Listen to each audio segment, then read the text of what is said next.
Assalamualaikum warahmatullahi wabarakatuh. Thanks for the time, thanks for the place, thanks for watching my presentation today. My name is Muryadi. I come from 73 group.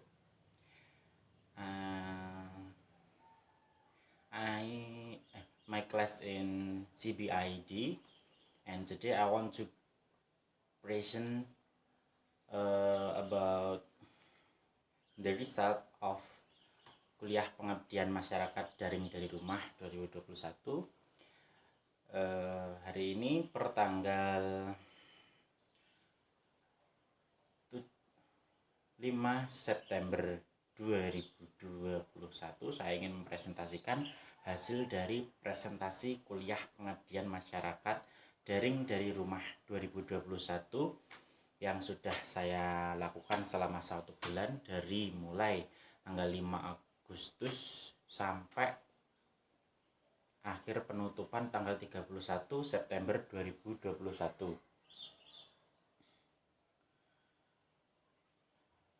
Baik, tadi introduction saya. Nama Muryadi, kelas TPID, NIM 204180113, kelompok 73. Dan pada kuliah pengabdian masyarakat ini saya mengambil bidang kesehatan yang berjudul optimalisasi program keluarga berencana dari pemerintah sebagai upaya menekan laju pertumbuhan penduduk di Dusun Toro, Kecamatan Budak, Kabupaten Ponorogo. Lah, hal-hal apa sih yang melatar belakangi saya memilih judul ini? Salah satunya adalah berbagai peraturan, karena kita sedang berada di pandemi COVID-19. Berbagai peraturan, berbagai program dari pemerintah seperti PSBB dan PPKM menuntut setiap orang untuk tetap tinggal di rumah. Lah, jika setiap orang itu tinggal tetap di rumah, selain berpengaruh pada perekonomian, tidak bisa kerja, tidak bisa mencari nafkah, tidak bisa sekolah, dan lain sebagainya. Hal ini juga akan berpengaruh pada laju pertumbuhan penduduk. Karena apa? Pasutri atau pasangan usia subur, bapak ibu, memiliki waktu yang intens untuk bersama. Nah, ini akan berpengaruh, akan menimbulkan masalah baru, yaitu angka kelahiran yang cukup tinggi. Dikarenakan berbagai program pemerintah ini tadi. Lah, lokasi KPM yang saya pilih, saya sebelum memilih lokasi KPM ini sudah berkonsultasi pada Badan Pusat Statistik yang merekomendasikan saya untuk melakukan kuliah pengabdian masyarakat di Dusun Toro, Kecamatan Budak, Kabupaten Ponorogo, yang merupakan salah satu dusun yang terletak di Ponorogo bagian timur. Jadi dari Jero Sing itu ke timur sampai Pasar Pulung masih ke timur lagi. Dan kira-kira kalau jarak dari kota Ponorogo hampir 20 km dan dalam jarak tempuh 1 jam. Mengapa alasan Badan Pusat Statistik Ponorogo itu memberikan rekomendasi kepada saya untuk melakukan KPM di sana? Karena satu, pendataan kependudukan dan pendataan pasangan usia subur di sana masih sangat tidak akurat dalam artian tidak dilakukan secara berkala, yaitu setahun sekali minimal ya. Di sana itu dilakukannya itu setiap ada anak KPM saja kesan. Setiap ada anak KKN. Terakhir itu dari pendataan kuliah pengabdian masyarakat itu dari Universitas Muhammadiyah Ponorogo, itu melakukan KKN di sana. Itu ada pendataan dan ada menghasilkan beberapa kayak data-data yang saat ini harusnya setiap tahun secara berkala itu harus diperbarui. Oleh karena itu, pihak Badan Pusat Statistik itu menyarankan saya untuk melakukan KPM di sana. Mayoritas penduduk bermata pencaharian sebagai petani. Ada yang petani sayuran karena di sana lumayan dataran tinggi, lumayan dingin cuacanya. Ada yang pemerah susu, ada berbagai peternakan juga. Dan juga ada yang bekerja di sarang burung walet. Sarang burung walet seperti kayak ibu-ibu ya rata-rata. Ibu-ibu itu bekerja untuk membersihkan sarang burung ini. Itu tadi sedikit gambaran tentang lokasi KPM saya. Selanjutnya mitra kerjasama. Nah, seperti yang sudah saya bahas tadi, saya awal itu sudah berkonsultasi dengan Badan Pusat Statistik. Yang pertama dulu Badan Pusat Statistik Ponorogo itu menyarankan pada saya untuk melakukan KPM di sana, di Dusun Toro, di Dusun Toro, Kecamatan Budak.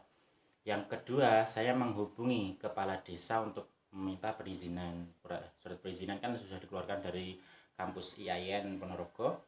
Begitu keluar, saya meminta izin, ternyata dibolehkan untuk melakukan pendataan karena memang pendataannya tidak dilakukan secara berkala. Jadi beliau-beliau di sana, Bapak yang bertugas, Bapak Kepala Desa Budak sangat welcome sekali dengan mahasiswa-mahasiswa KPM. Petugas Puskesmas Budak Kulon. Petugas Puskesmas itu Masya Allah sangat baik sekali, memberikan saya waktu dan luang dan memberikan saran dan kritik bagaimana pendataan dan pelaksanaan program. Kalau pelaksanaan program keluarga berencana saya mengikuti saja tentang SOP yang ada di sana, ada di puskesmas dan di balai desa. Tapi kalau untuk pendataan murni, saya diberikan saran, diberikan nanti bagaimana oleh Puskesmas Budak Kulon, Badan Pusat Statistik Ponorogo, terus BKKBN, Badan Kependudukan Keluarga Berencana Nasional. Itu saya untuk BKKBN itu saya mendaftarkan diri saya untuk menjadi anggota duta genre itu, sehingga saya mendapatkan data-data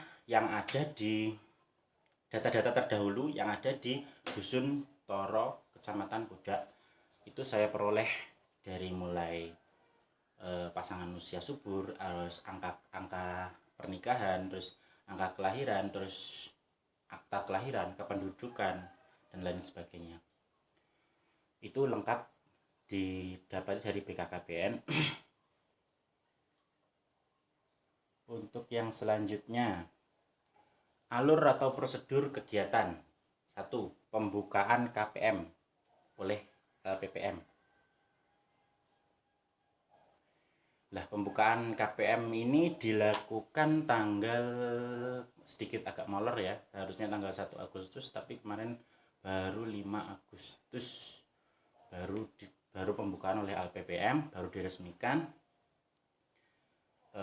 Pembukaannya dilakukan melalui Zoom dan live YouTube, sekaligus memberikan saran-saran, sekaligus memberikan petuah-petuah, sekaligus memberikan wejangan-wejangan bagaimana melakukan pendataan dan melakukan perizinan dan lain sebagainya, sudah dibahas waktu pembukaan ini. Yang kedua, pendataan pasangan usia subur dan kependudukan. Setelah pembukaan tanggal 5 Agustus 2021, saya bergegas meminta surat perizinan dan lain sebagainya kepada kepala desa. Kemudian beliau sangat antusias dan memberikan ruang, memberikan kesempatan bagi saya sebagai mahasiswa untuk melakukan pendataan pada masyarakat di Dusun Toro, Kecamatan Budak. Nah, pendataan ini saya memperoleh dari data-data tersebut, saya memperoleh 1. Data pasangan usia subur. Kedua, pendataan kependudukan seperti halnya KTP, kepemilikan KTP, kepemilikan buku nikah, kepemilikan akta kelahiran, terus ada juga angka putus sekolah, anak-anak yang putus sekolah, terus metode sekaligus metode atau alat kontrasepsi yang pernah digunakan itu saya peroleh. Terus prosedur yang berikutnya adalah pembuatan peta pus. Peta pus ini peta pasangan usia subur. Di sini dicantumkan saya bekerja sama dengan mahasiswa-mahasiswa IAIN yang kebetulan di sana, kebetulan melakukan magang ya, walaupun beda bidang ya, maksudnya saya mengambil bidang kesehatan, ada yang mengambil pendidikan, ada yang mengambil bisnis bisnis dan lain sebagainya. Kebetulan saya bekerja sama, terus saya telaah dari data-data tersebut, saya cocok-cocokkan, kayak misal berapa sih jumlah. Jadi dari peta tersebut kita nanti dapat mengetahui berapa sih jumlah keluarga yang pasangan usia subur, terus keluarga yang tidak punya kakak, keluarga yang punya kakak, pokoknya data-data kependudukan dan data-data pasangan usia subur sudah tercantum di sana dengan stiker-stiker dan jumlah-jumlah yang sudah cukup jelas. Oke, yang kemudian prosedur berikutnya yaitu pelaksanaan program keluarga berencana. Pelaksanaan program keluarga berencana ini karena kuliah pengabdian masyarakat saya hanya dibatasi untuk 40 hari, kurang lebih 1 bulan lebih, yaitu 40 hari. Dan di sana itu pelaksanaan program keluarga berencananya hanya dilakukan pada 17 per tanggal 17 per bulannya. Jadi setiap tanggal 17 dilakukan dengan tanggal 17. Iya benar, tanggal 17. Waktu itu dilakukan pendataan, terus dilakukan keluhan-keluhan kayak keluhan-keluhan yang sudah dilakukan selama pemakaian metode alat kontrasepsi, terus penyuluhan dan sosialisasi. Saya mengikuti dari pihak puskesmas dan membantu sedikit memberikan penjelasan tentang pentingnya atau peranan dari program keluarga berencana untuk masa depan dan lain sebagainya. Saya memberikan penyuluhan tentang bagaimana merencanakan kesejahteraan anak dan lain sebagainya, bagaimana mengatur jarak angka kelahiran dan lain sebagainya. Dan tentunya karena sedang dilakukan di Indonesia sedang mengalami pandemi COVID-19, tetap dilakukan dengan mematuhi protokol kesehatannya. Oke, poin berikutnya yaitu kesulitan yang dihadapi. Sulitnya warga untuk ditemui. Tadi sudah saya bahas bahwa mayoritas, kebanyakannya itu penduduk di sana itu hampir semuanya petani sayuran, karena di sana cuacanya cukup dingin, sehingga kesulitannya adalah waktu untuk pendataan. Kadang pagi itu masyarakat sudah berangkat ke desa, masyarakat sudah berangkat ke sawah. Jadi mungkin ada luang waktu itu sekitar pulang jam 11 ya. Jam 11, 12 istirahat, 12, 13, 14 berangkat lagi ke sawah lagi. Jadi saya cukup fleksibel ya untuk melakukan pendataan. Jadi saya mulai untuk melakukan pendataan siang hari. Kebetulan antusias warganya juga lumayan welcome dengan mahasiswa KPM. Jadi ya cukup fleksibel saja untuk dilakukan pendataannya. 2, pendataan yang tidak teratur dan akurat. Lah, pendataan terakhir di Dusun Toro ini dilakukan per 2017 untuk yang terakhir ya. Pendataan pasangan usia subur itu dilakukan oleh HKN Universitas Muhammadiyah. itu terakhir 2017, sehingga data-data pengumpulan untuk per tahunnya itu tidak ada. Jadi pencocokan data itu lumayan sulit ya. Jadi saya harus mendata lagi satu persatu dari desa ke desa, dari rumah ke rumah, door to door. 3, banyaknya pasangan usia subur. Lah ini karena tingginya angka pernikahan di Dusun Toro, karena memang rata-rata pendidikan SMP terus langsung menikah kayak gitu. Kebanyakan warganya melakukan pendidikan di jenjang SMP, kemudian menikah, sehingga banyak masyarakat yang usia produktif yang ada di Dusun Toro. Yang keempat, minimnya sumber daya alam karena putus sekolah. Sudah saya bahas tadi bahwa rata-rata pendidikannya SMP, sehingga anaknya pun banyak yang putus sekolah karena minimnya finansial ya. Mensinkronkan data dari desa, puskesmas, dan badan pusat statistik. Itu tadi sudah saya bahas tentang data pendataan yang sedikit rumit dilakukan. Jadi harus dimulai dari nol lagi pendataan, karena pendataan pada tahun lalu itu tidak ada. Pendataan terakhir itu 2017, sehingga saya mensinkronkan data yang saya peroleh dengan data pemilik puskesmas, data badan statistik. Cukup membutuhkan effort yang lebih untuk dapat memperoleh data yang cukup kredibel. Oke. Poin selanjutnya adalah cara menghadapi kesulitan, menyesuaikan waktu luang dari masyarakat dengan pendataan yang dilakukan. Saya sudah bahas tadi. Menjalin komunikasi yang baik dengan mitra kerjasama. Masya Allah, saya dilancarkan dipertemukan dengan bapak-bapak balai desa, kepala desa Dusun Toro salah satunya.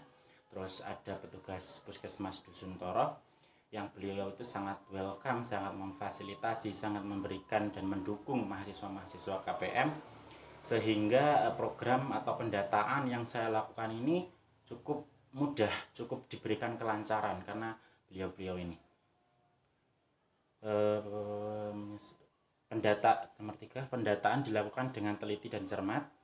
Nomor 4, mensosialisasikan dengan baik dan mudah dipahami. Lah, seiring dengan pendataan dari door to door, dari rumah ke rumah, dari tempat ke tempat, saya selain melakukan pendataan pasangan usia subur dan kependudukan, saya juga mensosialisasikan tentang pentingnya keluarga berencana, tentang bagaimana mengatur jarak kelahiran, bagaimana merencanakan kesejahteraan anak untuk kedepannya, merencanakan pendidikannya, merencanakan keuangan dan lain sebagainya untuk anak, sehingga tidak berbenturan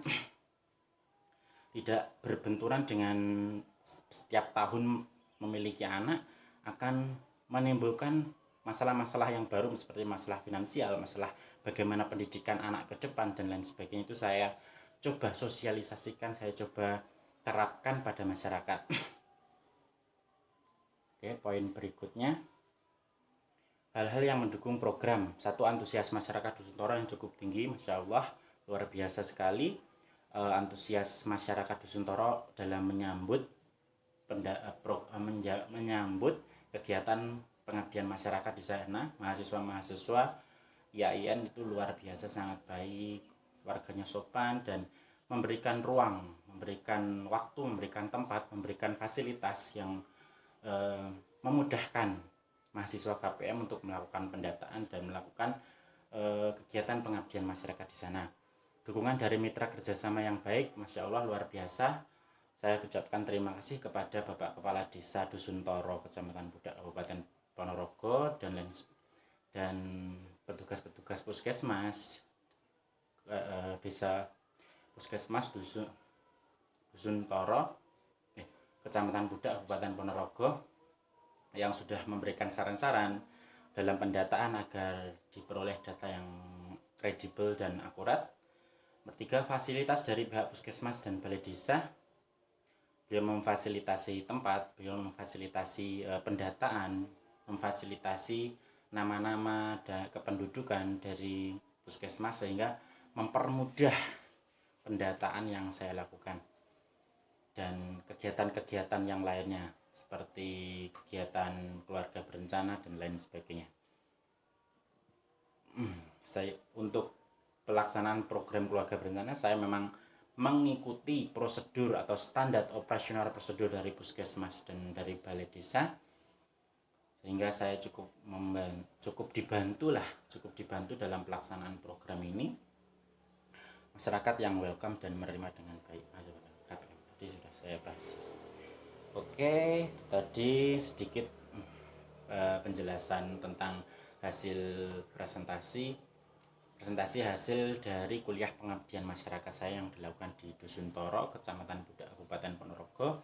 Ada kurang lebihnya saya mohon maaf. Akhiran wassalamualaikum warahmatullahi wabarakatuh.